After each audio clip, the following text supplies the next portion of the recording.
All right, we are going to get started. A little bit of housekeeping. So we will be taking questions and answers at the end, but please use the chat box in the functionality, the Zoom functionality, and the Q&A box, and submit questions throughout the presentations. We'll have about 10 to 15 minutes at the end. If we do not get to your question, we will respond in written form. So feel free to submit as many as you want. The webinar will be recorded and will be shared after the event as well. So you can always come back and we'll be sure to share the slides as well. So a very warm welcome to you all. It is my pleasure to be co-hosting this event with Etopia and SGS, and covering a really important topic today around the intersectionality of net zero homes and affordability. As you can see, we have quite an exciting panel, and we're going to be taking a bit of a funnel approach with our conversation today. So we're going to be starting at a high level, looking at the global net zero market landscape, honing in on the UK. Then we're going to be looking at specific tools that can help the transition to net zero. And finally, we're going to look at case studies really on the ground, what's going on with Joe over at Etopia. So lots to cover, quite an exciting conversation. Please be active, participate in the chat, in the Q&A. We want to hear your thoughts. We want to hear what you think the biggest challenges are. And we really want to start this conversation, which will definitely go beyond a 1 hour webinar today, but hopefully this will give you a good start. So with that, I'm going to pass the virtual microphone over to Victoria to get us started and to tell us a little bit about the global net zero landscape.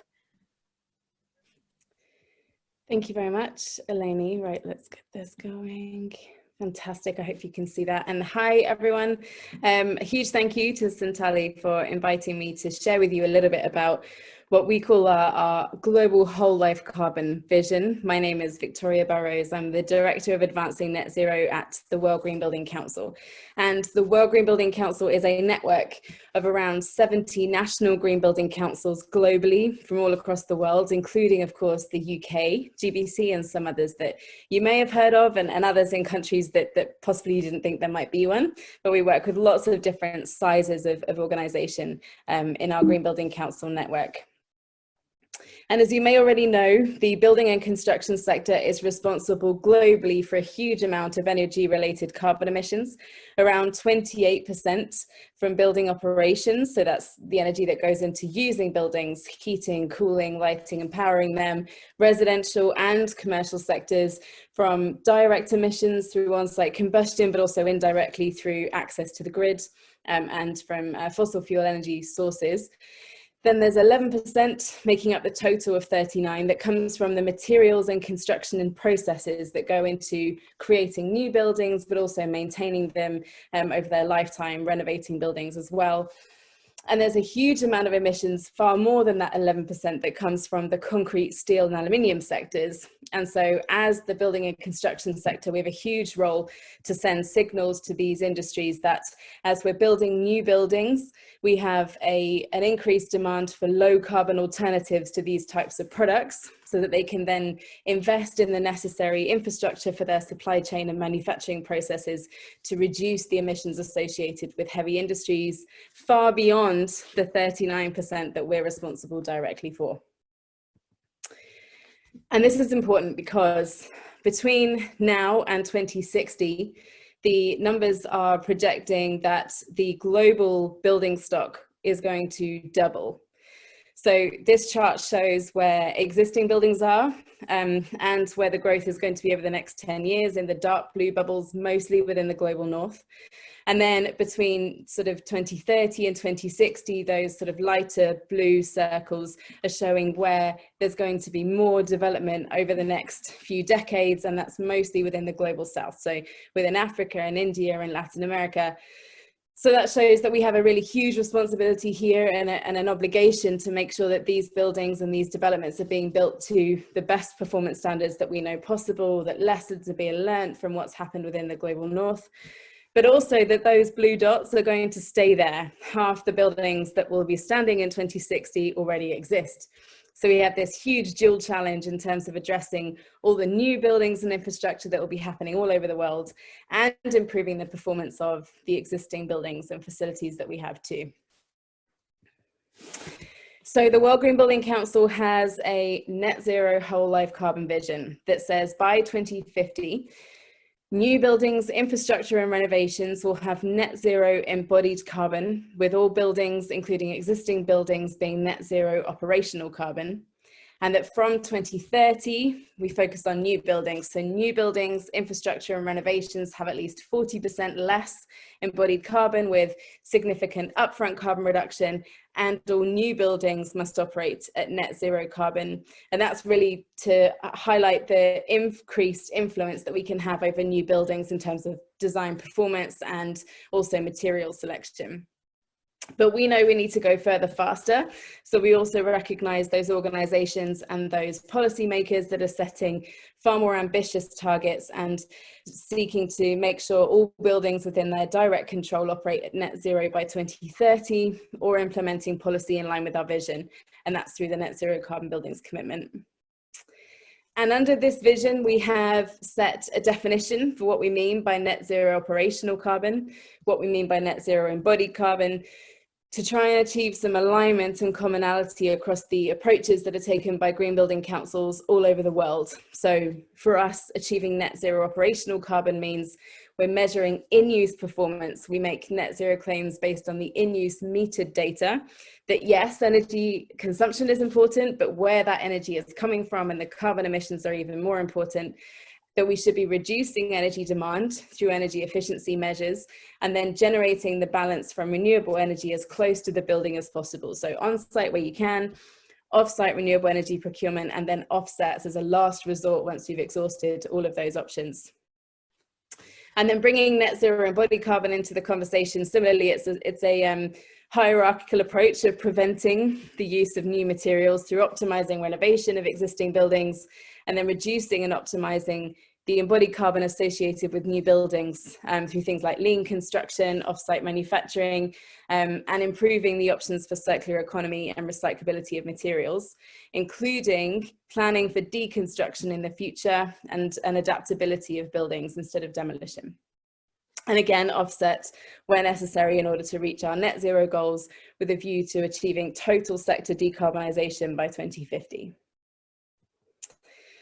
And so around the world, green building councils are busy responding to this challenge. The Advancing Net Zero project has been active for about 3 years now, and different green building councils in different markets are taking that framework and applying it in different ways to their market, depending on the types of terminologies, the types of processes that are available. Some markets are focusing on operational carbon and in some cases have a zero energy standard. Some don't permit the use of offsets, so it's a zero carbon standard. And others have taken a whole life carbon approach, such as UK GBC and DGNB, who have required life cycle analysis within their DGNB certification scheme in Germany for more than 10 years now. But no matter how they are approaching it within their market, the specific criteria they apply for energy efficiency and the use of offsets, for example, they're all working towards advancing net zero in their markets with their members and as a green building council under World Green Building Council's Sustainable Buildings for Everyone Everywhere strategy. And then, of course, there are other net zero tools and certification programs that sit outside of the GBC network through our partners, such as ILFI, who have the zero carbon program that's being administered through the Emirates GBC in the UAE, for example. There's also, of course, the EDGE tool from IFC and other certification schemes such as BREEAM, which can also recognize performance at net zero as well. So, looking forward to hearing more about the UK specific context, but hopefully that gives you a bit of a flavour about the challenge we have here in completely and radically shifting the way that we design, build, operate, and ultimately deconstruct our buildings. Thank you very much. Thanks, Victoria. No smaller challenge there to decarbonize our entire sector. But with that, I will pass it on to Jason, who will give us a little bit more flavour from the UK. Hi, thank you for that. I think given us the context for this, within the UK, from an industrial point of view, the UK's led the way. So if we go to my first slide, it really sets the context. We know the level of growth in the UK. We've been one of the first to commit this net zero challenge into our industrial planning and economy outputs. It's part of our clean growth strategy, but the challenge coming forward is taking us beyond ambition and commitments. It's beyond vision, no matter how bold or frank they are. This is now about a tangible market. So the UK at the moment is facing a housing requirement of circa 1.2 million homes by 2050. The requirement on net zero in planning or sustainability continues to grow. My worry is we're still not defining what that means. So the term challenge starts to come to the fore for me. If we're going to make this affordable, deliverable, it also has to be commercial. And we're seeing that in terms of policy language. We're seeing new markets open up. We're looking at affordability in a different way. And it's now got to translate into what I would class as mainstream delivery. So I've run many planning authorities in the UK. I've worked across government departments where they wish to challenge and look at sustainability, net zero, carbon reduction, whole life design. But we're at a point now that this has to become mainstream, tangible, and we need to be doing it at the right scale. If you look at the elements of pace, that's going to be critical to us as we go forward. So for me, I just wanted to set out the challenge. And I think it is a big one. For governments, it's how they define and set that path. If you're in the market, it's how it's positively disrupted. You will not shift the market unless there is commercial viability, there is gain.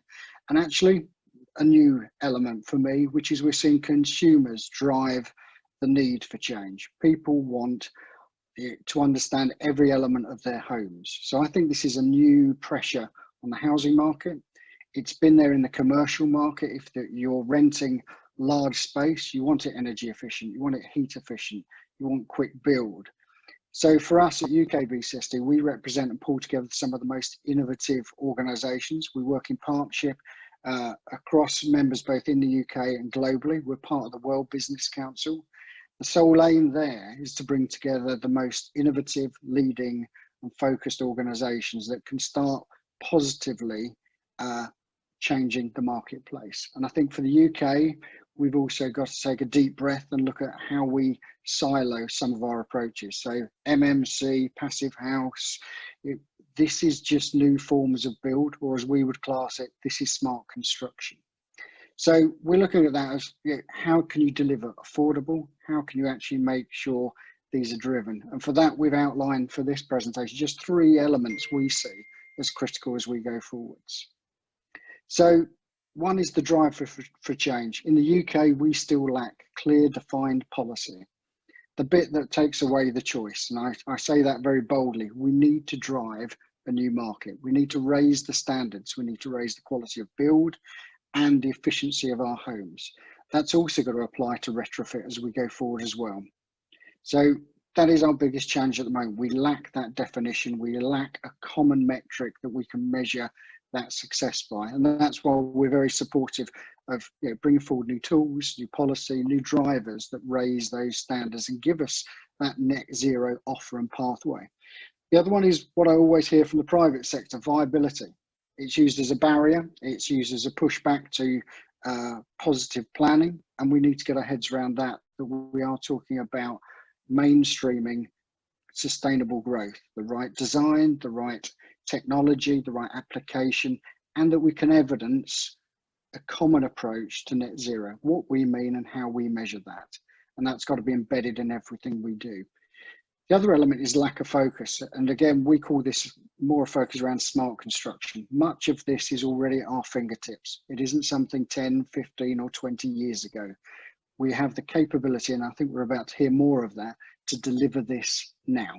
And we should be at scale, and it shouldn't be something that's tucked away and regarded as a silo approach. So MMC, offsite, they all count. This is as much about traditional build as it is about applying new technologies.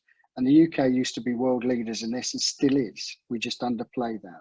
So for us, it's about also underpinning that we're after multiple benefits from transitioning to net zero. This is about complete impact. It's about quality of life. It's about healthy buildings. It's about how we use that space. And as we're all experiencing within a COVID context, it changes how people are actually viewing their living space, the environment, but also what they want from that. So we champion that through what I would call is a smart construction approach, which must, as a default, be around net zero. So it's driving that and making sure it's deliverable commercially, And for us, there's two remaining drivers there. We need that defined policy, which creates that environment, creates that investment, but really unlocks the innovation. And that's what we do very well. So secondly is to treat it, frankly, as a mainstream approach. So we talk about, and now we wish to apply, that this should be measured in SDGs in terms of terminology. It's not solely net zero. It's not about climate change. It's all of those wider elements that are brought together through positive development. In some areas, we're seeing huge investments around how we address fuel poverty. That comes right back to the DNA of how we deliver net zero homes, which encompasses all of those elements. What we've got to stop doing is putting them in a box, and we've got to make sure that this is accessible, deliverable at pace, and affordable in all aspects of what we define as that. So that's really, for me, the context. The UK has got a huge marketplace to deliver. It is at the centre, with Brexit coming, of where innovation should be. And I think it's how we work with partners and actually deliver that on a global scale. So for me, hopefully that gives a flavour of the challenge to come, but also the opportunities that should be there and what we need to do to define it, seize upon it, and actually, as you'll hear from our following speakers, really shape how we can deliver this now, not tomorrow. It's not about 2050. It is about how we deliver it day in, day out now. Thank you. Thank you, Jason. And thank you, Victoria. I think both really interesting conversations and framing for where we are today with net zero, why we need to move so quickly, and kind of key challenges that are coming up. So as Jason mentioned, we're going to shift gears and look at zooming in on this conversation and really looking at what are the tools that can help us make this transition to net zero in the residential sector today. And then I'll pass the floor on to Joseph, who will give you the tangible examples of how residential properties can also be affordable and are affordable today. Now, when we think about net zero homes, and I think Jason and Victoria both touched on this, there's an element of there's multiple definitions, there's different ideas and ideologies of what a net zero home is. And in truth, many people think it's probably the image on the left, which is a home covered in grass and a few solar panels, which might be the case in some cases, but there's no one mold for net zero as we know it today. And it can look in different ways across different markets. So actually the image on the right is one of Joseph's developments, which is very stunning and visually interesting to look at. But net zero can be done in many different ways. There's no one size fits all, and that's not a bad thing. What we need to differentiate is between the new build and the existing residential market that exists. And the conversations around net zero homes are not specific to the UK. In most markets, there's a difference in different needs between looking at new developments and figuring out how we can implement design principles from the beginning. And as Victoria mentioned, particularly in markets where most of the development is going to happen, to make sure that we're minimizing the impact up front and we're not implementing bad construction that then in 10 years we're going to have to retrofit to make zero carbon. And then on the existing building stock, making sure we're improving the efficiency profile of those buildings and looking for that transition and working towards those net zero goals that we've talked about. Now, it's not an easy task, and there's a second task, which is really the underpinning of our conversation today, where it's one thing to make this world net zero carbon, and it's another way to do it to make sure that it's accessible and affordable to everybody, to ensure that the green building market isn't a luxury good, but rather something that could encompass the luxury skyscrapers and the villas of the world for the 1%, but also the affordable housing for everybody. And that's really what we want to focus on today. And the tool that I want to introduce you is a way to help us make that transition and a way to do that in a way that's accessible for everybody. Now, the tool is called Edge, and Edge is 3 different things. So Edge was developed by the IFC, which is the private equity arm of the World Bank. And they developed a free software tool, a green building standard, and a certification scheme. Now, what makes Edge unique and really valuable for stakeholders in the entire value chain of construction is the free software tool, which is called the Edge app. Because all of a sudden, everybody has access to really valuable information that can help you understand the environmental impact of buildings, but also the cost and the business case for it. And we'll go into the Edge app in a little bit more detail in just a minute. But just to give you a little bit of a sense of what Edge looks at, Edge is focused on resource efficiency, and it looks at 3 different categories. It looks at energy efficiency, it looks at water efficiency in buildings, and it looks at the energy that goes into the materials that go into the building. So think about the energy that makes a brick, which then eventually goes into the building. Within the Edge software, you have an analysis of those 3 different areas. And to get the Edge certification, you have 3 different levels. So the Edge software takes into account local considerations. It has a lot of data that IFC have collected about base case codes, so building codes, how buildings are built, the local climatic data, typical costs for materials and typical utility bills. And it does all of that to create a local baseline. And the local baseline is essentially modeling how would a building be built in this particular location. To achieve the Edge standard, you need to look at efficiency across the 3 categories and percentage improvements. So for the Edge certification, you'd be looking at a building that's 20% more efficient across all 3 categories as compared to what it would be built under normal building codes in that region. So let's take London, for example.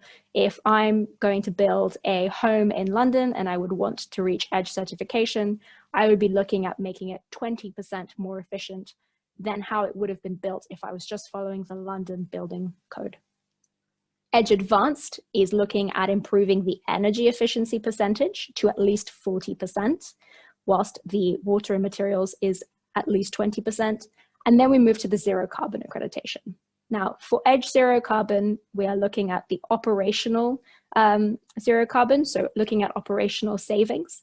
We are moving towards the embodied carbon as well, and hopefully that'll come in the next year, but don't hold me to that. As we know, development takes a long time, but we are moving towards looking at the whole life cycle of carbon, which is very important, as Victoria highlighted, to encompass the entire impact of construction. But here's the interesting bit. So we have this tool, it's a software, it's a green building standard, it's a certification scheme. But how can you use it? Whether you're an architect or a consultant, an engineer, a financier, even a homeowner, Edge is applicable to you, because with 4 steps, you can really see and use Edge to transition to net zero. And the first step is this application that I mentioned. So this is a screenshot of the Edge app, and I'll zoom in on the next slide. But the Edge app essentially is what you use to understand where you are today. Now, whether that's a new building, you would be looking at reviewing the design of the building or using the Edge application to design the building. Or if you have an existing building, you can use the application and look at how you could retrofit that building to become more energy efficient and ultimately move towards zero carbon. The Edge app is free to use for anyone. You don't even need to create an account to use it. Whether you're building a block of flats or a single villa, whether it's affordable housing or high income housing, Edge can calculate it all. And this is what the application looks like. Once you've plugged in some basic information about the design of the building, so what kind of housing it is, how many floors it has, what the floor area is, etc., you then move on to these tabs for energy, for water and materials, which are the 3 areas, and you get a menu of options of all the efficiency measures you could implement to improve the efficiency of the building. So you essentially get a checklist which tells you all the things you could do, which saves you a lot of Googling. And once you click on the different measures, you have an interactive chart on the right-hand side, which shows you the efficiency improvement of each of those measures. Now, where it gets even more interesting is that in addition to seeing the environmental impact and the efficiency measures, you're also getting the cost data. So right at the top, you can see the incremental cost of implementing these efficiency measures, as well as the return on the investment. Now, That becomes really powerful when you start to lay out your roadmap of how to transition a building to net zero affordably.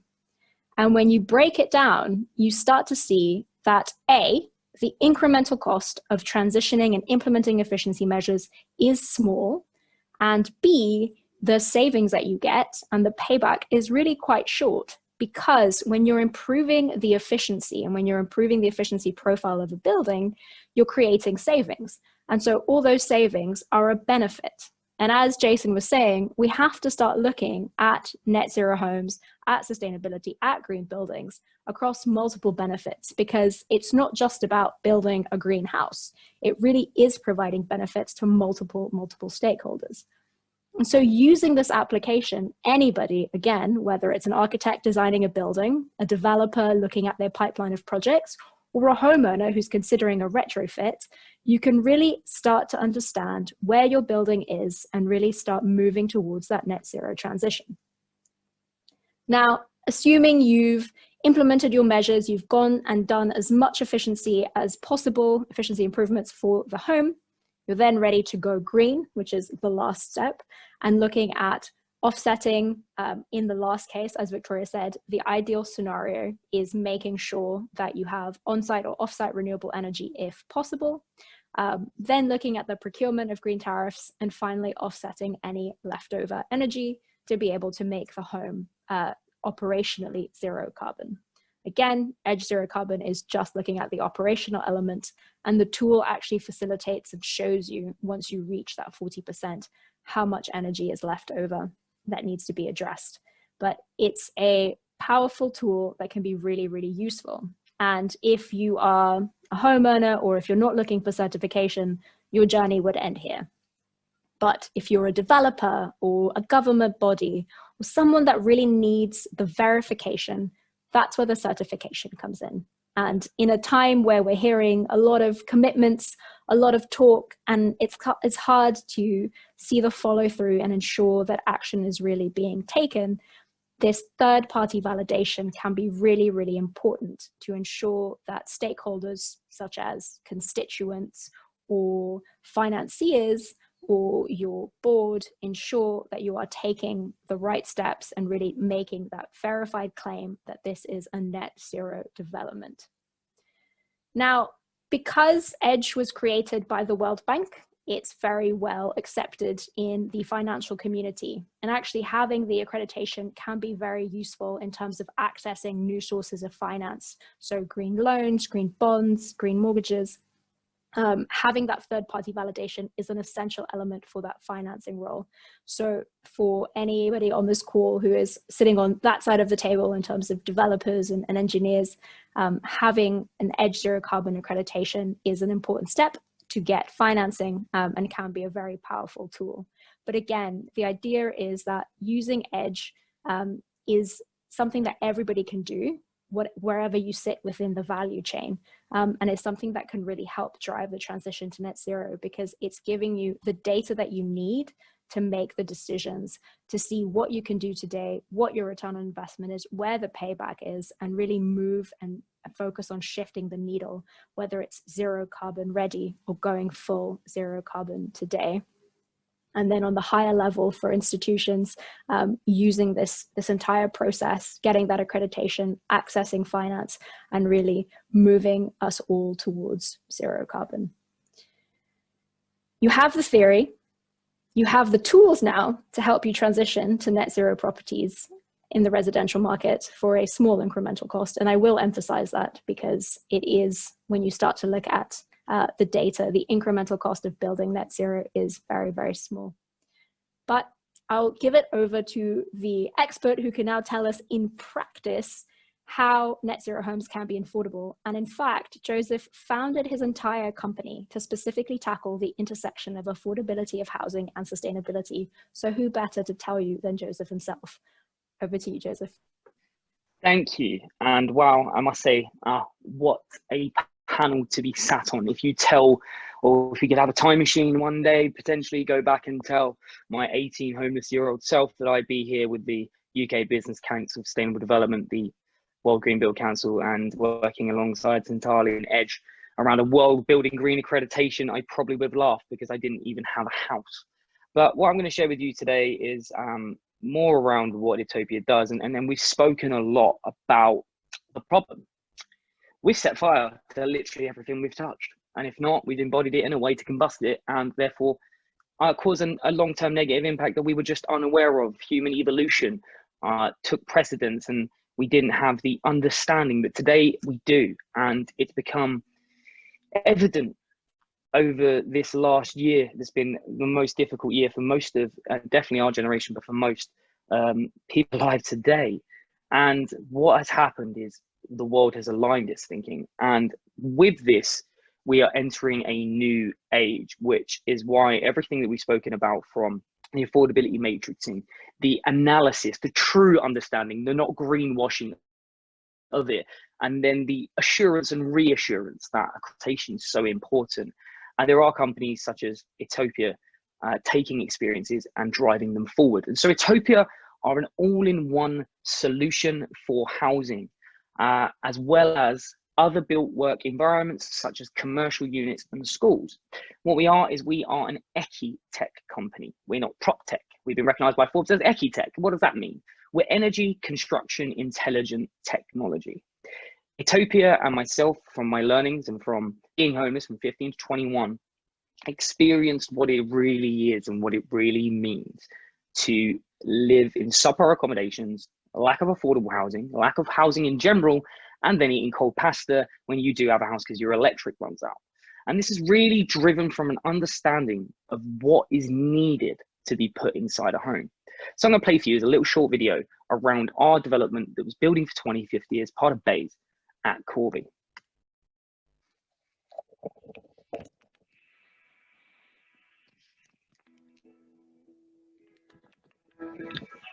So it's official. Etopia have built some of the greenest, if not in the world. We're a tons of CO2 per annum. Ours burn minus 0.7. So over a 25-year mortgage life, a normal home will inject 150 tons of CO2 into the atmosphere, where ours will actually save 17.5. That means a total carbon saving of 167.5 tons.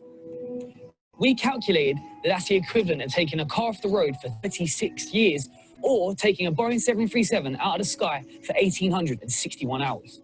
That's the equivalent of planting 307 hardwood trees or 2.3 trees for every 1 square meter of living space.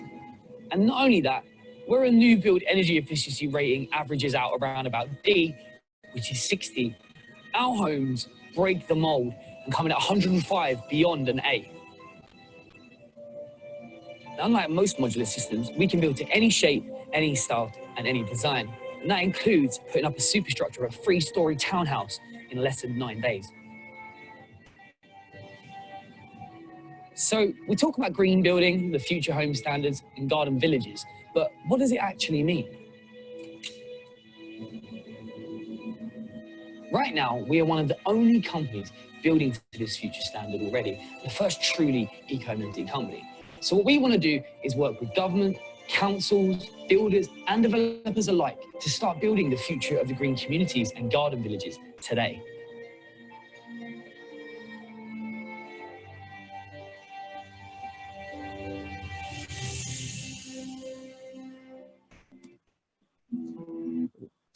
And so what does that bring us to? What does Etopia stand for? We've had some amazing statistics there, and I'm fortunate enough to say that that was an in-construction building site, and our max EBC is actually now 110, which is amazing in consideration to what the current requirements are. And this is why accreditation is so important. But what truly makes Etopia? And so what we focused on is we focused on these key cruxes of what economic and environmental truly mean. And on the economic side, you have to be affordable and scalable. We have to understand what affordability means. We built a unit in Namibia in Africa, training 6 locals from a shantytown to build a shantytown replacement scheme. Affordability means different things wherever you go. And affordability is not singularly financially universal. Scalability, the ability to commoditize. When you can do something great, the ability to scale is the difference between making impact and not. For every 1,000 homes is great, but there are 2 billion people living in subpar accommodation or poverty in the world. And so you have to really contextualize what scalability means. And then sustainability. Well, we spoke about it here. There is the carbon in operation. Let's not burn stuff. There is embodied carbon. Well, let's make sure we understand what we're putting in it and offset it, or alternatively, pay it back over time from the asset. And actually, the final one is circular economics. It's what we're putting into our products. And I'm fortunate enough to say that I successfully, with my team, achieved using a recycled material in our hurricane-proof building fabrics, really understanding that full supply chain. And then one of the most surprising things that we leave out, which is really important, is social acceptability. And Victoria added on to this, is that the house has to be versatile around you, has to be able to be extended or uplifted over time. And it has to have the DNA in it to make it work. So it can be intelligent for someone that may have arthritis to not get up and touch a light switch. Or maybe a young person wants 5G optimization in their house to set Netflix mode. So social acceptability and versatility is just as important. And so what did Etopia do? Well, what we did is we combined this Ecitech methodology, and we invented and collaborated in core IP areas that allowed us to assemble kits of parts together that could develop and deploy any building size or type, but containing the same essential tools and maintaining a performance criteria if you build it in North Scotland or the Namibian desert. And that summarized around energy products, the organs of the house, as I like to refer them to, energy production, energy storage, but also energy usage, using air source heat technology and the like. Construction, using construction methodologies that have high performing thermal values, that are lightweight, that you're able to maximize and really volumize the amount you can deliver for speed. And then connectivity. So you've got the exoskeleton, we've got the lungs, but we need the brain, and the ability to have an interoperable IoT device that's ready for the future, that can be bolted to and added on no matter what your preference of smart technology is, a single lifestyle operating system around your home. And so what is our system made up of? Well, we have a construction technology. We have a panelized system. Why have we gone panelized? Why have we gone this amazing dynamic panel system? Well, brick sizes. As Jason said, working in a number of planning authorities, the irony of it is that everything behind the brick slip is new and fresh, but the 1900s feel has to be met. So we've got a panelized approach. It means we can get in. It means that we don't have cranes. It means we can create local jobs, take local trades, provide a local support system that also meets the local vernacular. And then we have our energy technologies.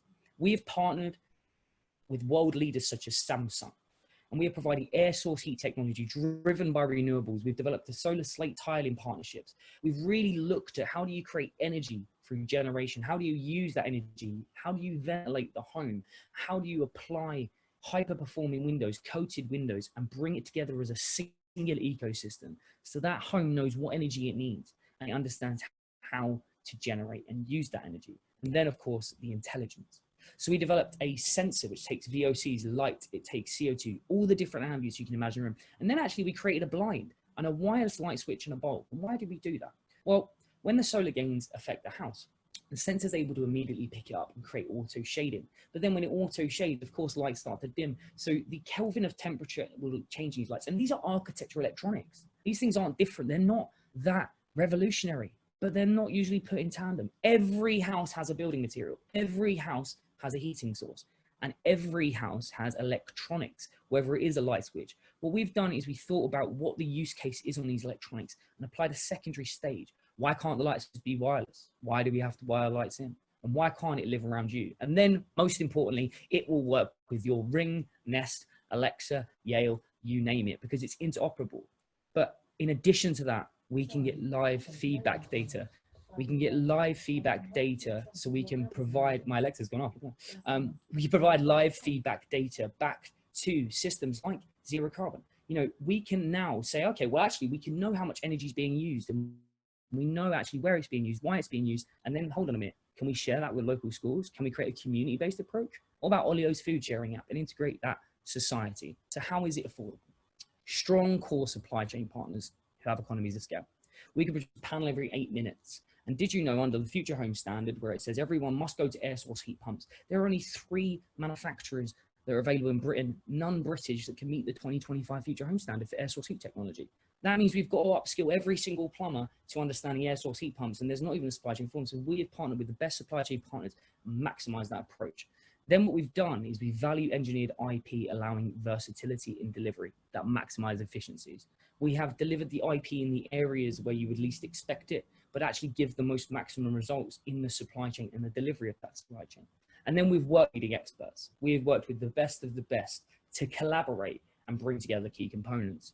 And so we have launched this in Powered by Etopia. We do communities, we've got our developments, and we have our own custom division that can build beautiful houses, but what's going to be the core to going net zero? What is going to revolutionize the industry? And that is Powered by Etopia. We're effectively becoming the Intel core chip to housing. Why? We can deliver you a net zero asset that can look the way you want it as your home is tomorrow, and a planner can want it in their dreams. And we can also landscape around anything you require, but what we provide is the genetic DNA that provides net zero. We provide our core components, so it looks and feels as if anything that you would have selected and desired. But what it does is it provides that end deliverable, which is a net zero ready or net zero depending on your budget solution that provides an interoperable, connected asset, so that we can provide a solution at pace, at scale, and affordably to the nation. And then why is it needed? You know, 300 of the 404 district councils have declared a climate change emergency, and that's 8 combined regions. And there are currently up to 170 planning applications due to change in favour of green. We've experienced this. There's garden villages that have been in planning for years, and all of a sudden it's changing, so net zero is needed. Housing associations have committed to these new methodologies of construction. You know, we call it modern methods, not always, but these new methodologies. And I saw a question about timber. These need to be put together. It's not just us, they need to be brought to the forefront, and housing associations are recognising that. And then the UK is mandating by 2025 that large corporations will need to recognise this under taxonomy. So it's becoming not just green, it's becoming essential, sustainable long-term drivers. And then new policies are coming together. You know, there is the Future Home Standard, which is where it is. But then you've got the likes of BREEAM, you have the likes of the Incredible Edge accreditation and app that are now being uptaken in the Western world, because we're seeing a lot of evolution across the emerging markets. And it's all around taking the assurance and reassurance. It's about taking a product, and we're taking the most valuable assets. You know, the real estate market is over 200 trillion in a global landscape. You know, if you think about the amount of real estate, and it's about taking that commodity, which is such a big financial backbone of our society and recovery, especially post-COVID, and making it sustainable and making it financeable. And is it trusted? Of course, you have to be trusted. That's why we've worked with every single accreditation body you can imagine. We've discussed with, we've tested to, with UCAS to, with ICC in America. We've done everything. We've tested it in ways that it could never even be evaluated in the real world, never mind our house at the BRE Innovation Park. And then that has given trust to lenders, and that's given trust to the institutes that allow these assets to be such large value.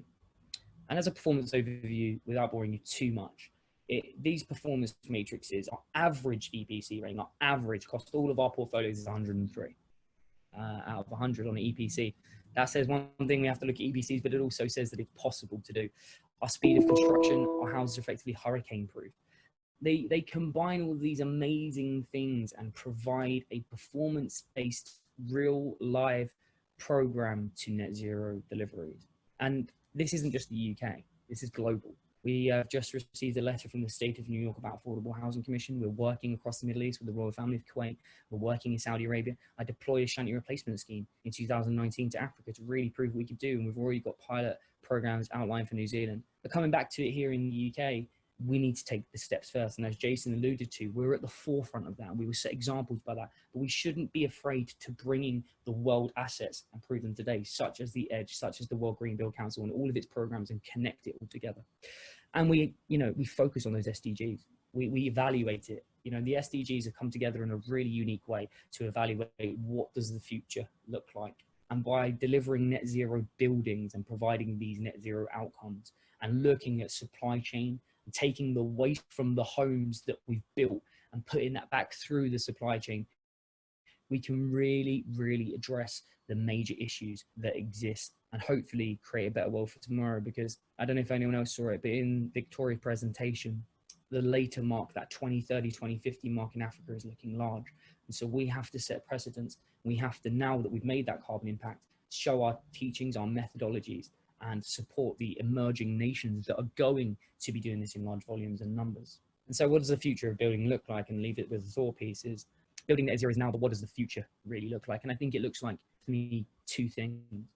Community. It looks like community energy, community data, community infrastructure, ride sharing apps when Teslas decide they're ride sharing on their auto driving, shared data and connectivity. You know, that if our homes are overpowering themselves, are we connecting ourselves by powering servers and data? And are we using the excess energy that we don't use in the right way? Are we connecting and supporting hospitals, communities, you know, people at risk? And then circular economy.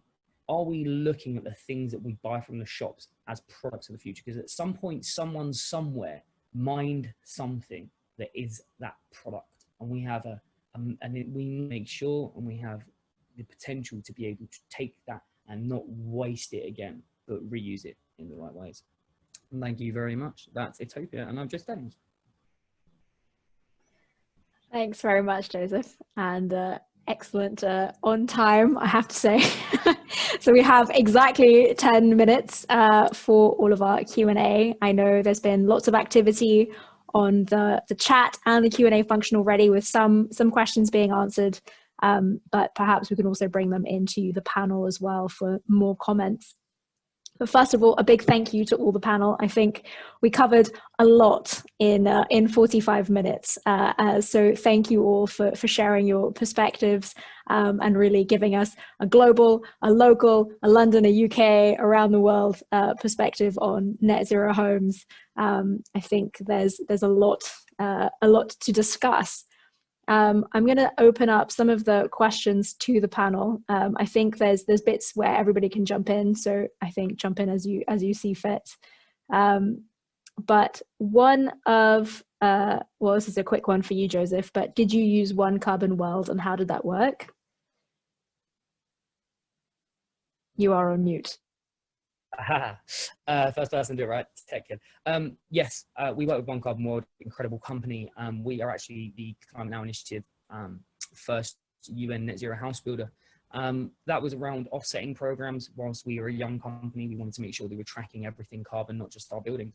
And we work with One Carbon World, who are great representation. And we'll also be working forward with our Powered by Etopia scheme for other housing developers. And we're encouraging them that when they take up our system, that they should be taking up a net zero mandate as well, either in offsetting or in embodiment. Thank you. Question for, I guess, anyone who wants to jump in, but occupiers gain benefits of lower bills and efficiency, but what are the benefits for developers for opting for net zero homes? Jason, do you want to go on this first? I know that you've worked with all the planners and all the developers over the whole nation. I don't know if it's... Yeah, I think there's multiple benefits. I've answered one of these in the Q&As that popped up. If we look at the commercial market, they're doing this really well, which is understanding the full life cost of a build and applying it to the resi market, especially affordable. I think it's how you approach it that you're looking at, not just the efficiency of the build. So from a developer perspective, that's quite key. By application of a net zero model, it allows us to building more efficiencies. And when you start looking at the whole supply chain, so you're getting cost efficiencies, you're getting the end product efficiencies, so it's more marketable for consumers. First time ever, we're seeing consumers start picking types of housing. So a bit like you pick your car, it's looking at, right, what model works for you? How is it flexible? Where do you want to go? The key one is how it's investable. And I think that's going to be the next challenge, that the barriers aren't there if you're picking something that is classed as something a bit more innovative. And again, if there's anything to come out of this hellish period of COVID, it is the fact that it's making us look at our housing market and homes in a different way. I think that sets up a market in another aspect, but Joseph may have something on that. Yeah, I mean, there is a catastrophic shift in the approach. When you look at volumization, I think developers have to ask themselves, can they keep up and maintain with the volume of requirement before they even start thinking about net zero? And then actually, when you think about how do you uptake that, how do you speed up the scale of delivery? The irony of it is that by going to scale up, you have to use a modern method. And when you use a modern method, you get modern results. And so I think for developers, they need to look at it as the future, not, can we uptake it? What's the benefit for us? And ask themselves, can they afford to miss out when the supply chains are all tied up. And we're experiencing that now. You know, people are coming and saying, can we do this? And we're like, yeah, but you know, there's a limited amount of us that can achieve it, and developers need to think about what they need today, tomorrow, today, because when tomorrow comes and the future standards come, there's just not going to be enough suppliers unless the volume builders take it up early. Absolutely. And I think that actually ties quite well. Oh, sorry, go on, Victoria. If I can add slightly, yeah, because I think just sort of echoing what Jason said there, what we're finding is that developers all over the world are actually not just talking about the business case. And as the business case is getting stronger, as we're starting to be able to deliver some of these solutions more and more at scale, thanks to some of these front runners and pioneers, that developers are not just considering the upfront cost that they have to invest, but actually the risk of inactivity, of not taking this approach forward, and whether indeed they can sell their assets, whether they're doing their fiduciary duty to their stakeholders, and again, really thinking about the relationship that we now have with our homes and offices. We've literally paused around the world, and global emissions are only projected to reduce by between 8 and 15%, because that energy is still going into our homes. So we have a real problem with the energy that we're using, the homes that are simply not fit for purpose, and therefore developers have a responsibility to make sure their homes are future-proof. And for now, that means net zero. Absolutely. And I think that actually ties on with a couple of questions around, there's a responsibility, there's changing legislation. So 2 questions, and Victoria, maybe we'll start with you first. To what extent do you think government policy currently aids or inhibits the move to zero carbon? And why doesn't, or would it make sense for the government to just legislate net zero now? Yeah, wouldn't that be great? Yeah, and I think, to be honest, it's certainly the direction we're heading. We're right in the middle of the November dialogues ahead of COP26. This is kind of our moment to shout about the solutions that industry can bring to market, to ensure that it's not that we have this shared burden, that we're not just waiting for policy. That's a big challenge, right? We have this kind of perception across industry that if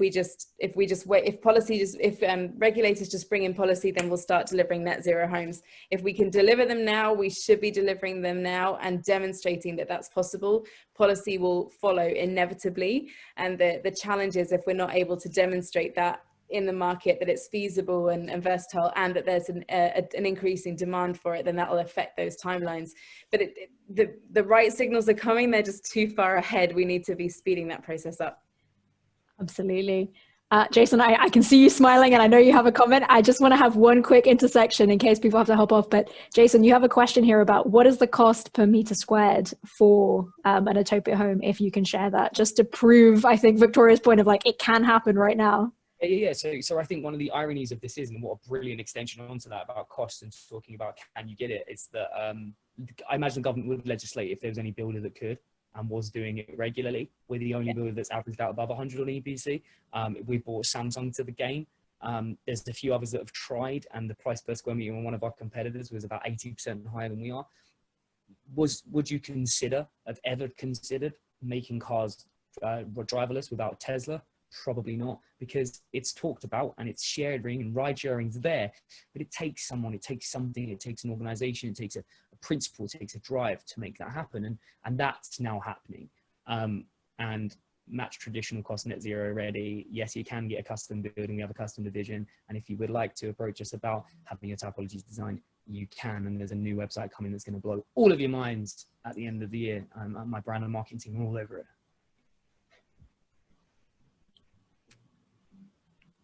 Jason, back to you. What was that per meter?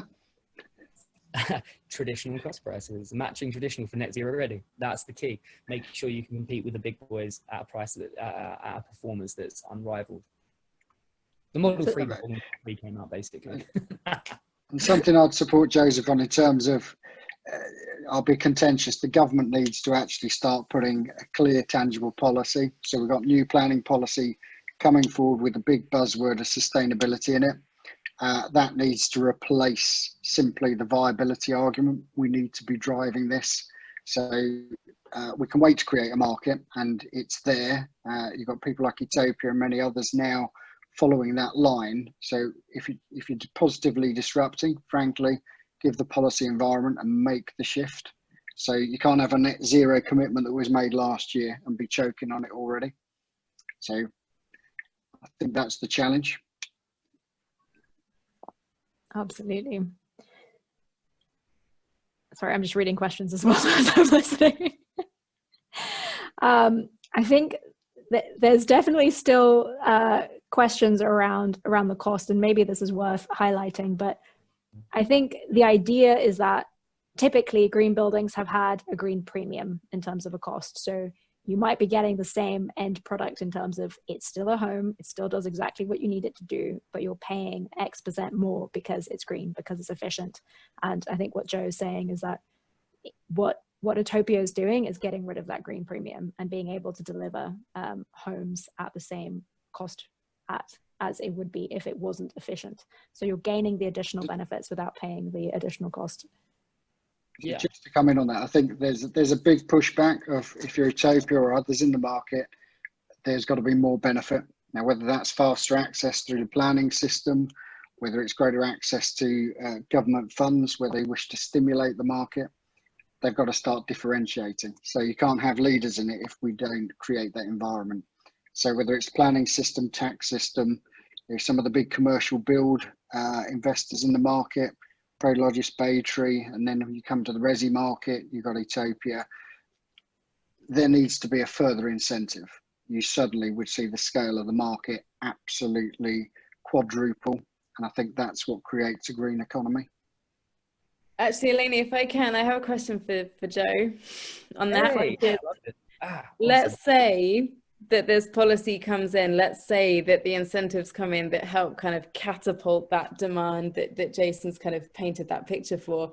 I'm curious, having spent a lot of time on construction sites myself, how you're finding, you mentioned earlier about the upskilling of plumbers, like how are you finding the actual practical implementation, and do we need to factor in a lead time of upskilling to get these? But we know all about the performance gap, right? We don't want to go down that road. So how do we make sure that we're delivering on these promises?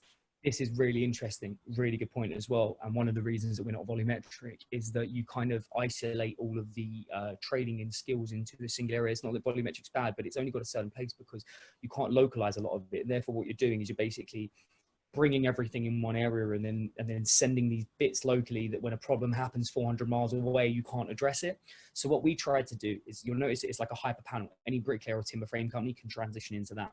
Our engineering, we basically have an air source heat technology, which works very similarly. So you don't need a 2 or 3 day course learning from us and be able to upskill massive companies, even the likes of, Kia's and all the big players like that. So we've got the engineering, and then this segment. The most important segment, which is the complex bit, is actually the data finding. The most additional costing when you look at the raw essentials when it comes to net zero building, I've noticed, and I've really, had my head in this game, is that it's the assurances, the check, a guy or a girl going to site, 4 or 5 times to revalue, recheck, and then the additional add-ons that you constantly need to be putting in, like sensors and stuff, was actually where the additional costs kind of come. How do you verify something to be this way without it? So with the IoT program we developed, it will go out to, we're literally sending it to consumers as well. So you could buy it, it will talk to your Nest, and you literally put it on your walls. Why did I do it that way? You're right, there is an upskilling issue coming. If you go too far, you just take one problem and transition it over. So we tried to plug in, and we were working with GQA. They're an amazing company, and we're working with them on a course at the moment. And our approach is effectively a refresh course to existing trades. As I say, timber, traditional constructions can learn this in minutes. Engineers can be upskilled in a very short time. And the really complex stuff, which is the sensoring, the data finding, the feedback, the community energy piece, how does it all feed in, the energy management system, is done in the tech. So we kind of trying to withdraw, but MCHLG have got to drive it, and I think green construction, COVID recovery is going to have a big place to play in 2021 in the education fields. Absolutely. And that actually ties really well. And there was some questions around community energy as well. We are out of time, and I want to acknowledge everyone, I'm sure, we could probably stay for at least another half hour. We've got lots of questions that are still unanswered. So if your question was unanswered, we will respond in written form. And our apologies for not getting to it today. Had quite a packed schedule, but thank you so much for attending, and a big thank you to all of our panelists for taking some time out today and joining us for this event. Hopefully everyone has learned something new. I know I have. We will definitely share the recording and the slides after this event in the next couple of days. So stay tuned for that. And please do reach out to any and all of us for any further questions or conversation. Thank you so much, everybody. Thank you very much. Thank you all. Cheers.